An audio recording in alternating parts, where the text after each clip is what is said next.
Hi everyone. In Tiger's 12 major victories, he's held or shared the 54-hole lead.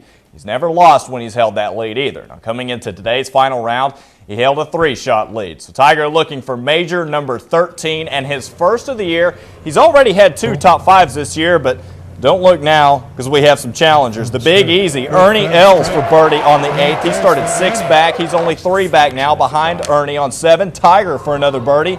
This to move to -8, no problem. Next hole for Eldrick on the 255-yard par 3 8th. A bender from off the fringe, and there's that fist pump right there. Tiger rolling. He now has a 5-shot lead. Game over, right? No, sir. After a birdie on 11, Woody Austin at -4. This one from downtown Sapulpa. Woodrow drains it, and look at Woody go. He's 3 back, trying to get the crowd into it, too. But after Tiger bogeyed 14 to drop back to 7 under and trim the lead to 1, this on 15, the birdie to go back up 2, dead solid, perfect. That was it from there. Tiger parred 16 to 17, did the same on 18. Tiger just living on Tulsa time this week. It turned out to be a bigger fight for Tiger than anyone really expected. 3-shot lead heading into today and a 5-shot lead with 10 holes to go, but like you saw when it came down to it, Tiger did what he does best. He just dropped the hammer. Now, I told you about Ernie Els yesterday, about him being a guy to watch today. Ernie finished just 3 back. Then it dropped off significantly from there. 2 guys at 1 under.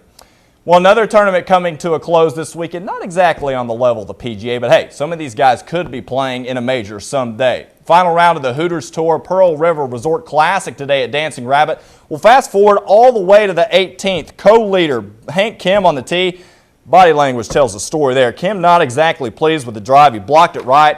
Looming out there is a really big sandbox, so he has to lay up and try to get down, up and down for par. Leaves himself about 12 feet for par, tied for the lead. This has got to go. He leaves it in the heart, but he needed just a little more juice. That's a bogey 5, and that red 17 on the scoreboard changes to a 16, so he's now 1 back. So it's all on Boston native Michael Welch. After a monstrous tee shot on 18, needs just a 4 for the win. He makes a safe play, left side of the green, leaves himself about 30 to 35 feet, but he has to get down in 2, and this is a heck of a lag down the hill, folks. It turns out to be enough, and we talked with an overwhelmed Michael Welch after the win. Man, I don't even know what to tell you right now. I've never won before. This is amazing. Hasn't even sunk in yet. So standing over that first putt, what was going through your head? A whole lot of things. I'm just lucky I got it down there close enough where I didn't have to think about it. Welch, the Boston native, takes home more than $33,000 for the win. I'm not sure he can take that check to the bank, though. A lot of movement on the leaderboard in the final 18 holes. The 54-hole leader, John Scott Rattan, stayed put on Sunday. A final round 72 left him 3 shots back. Hank Kim, 5 under for the day heading into the 72nd hole, but that bogey you saw killed him. David Miller took 3rd alone with his birdie on 18. Well, Mississippi State not the only one to get out in the heat and go through a scrimmage this weekend. The Ole Miss Rebels scrimmaged in Vaught Hemingway yesterday afternoon. Ole Miss also in the midst of 2-a-days, so they worked out for about 2 hours in the morning, then moved over to the stadium for the scrimmage. With each practice, head coach Ed Ogeron seems to get more and more excited about his team and the progress they're making. Ogeron singled out the performance of his All-SEC lineman Michael Oher, saying that he's in the best condition he's ever been in his life. Well, next weekend, Ole Miss will host the annual Meet the Rebels Day. NASCAR Nextel Cup Series race at Watkins Glen this afternoon. These guys have to figure out how to turn right, as you know. So let's get right to the good stuff. Lap 73, watch Juan Pablo Montoya and Kevin Harvick. Martin Truex Jr. bumps Montoya, he then bumps Harvick, they spin out.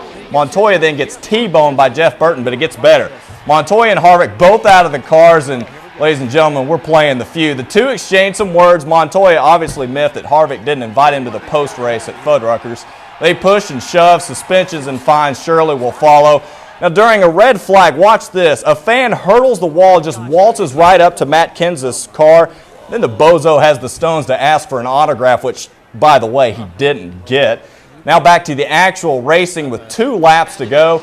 Jeff Gordon in the lead. Not anymore. Gordon spins out. That's more than enough for Tony Stewart to hop in front and take the checkered flag. Stewart's 3rd win in just 4 races. Joey, would you go up to a NASCAR racer and ask him? I was about to say, that is awful brave of that guy. He didn't even get the autograph either.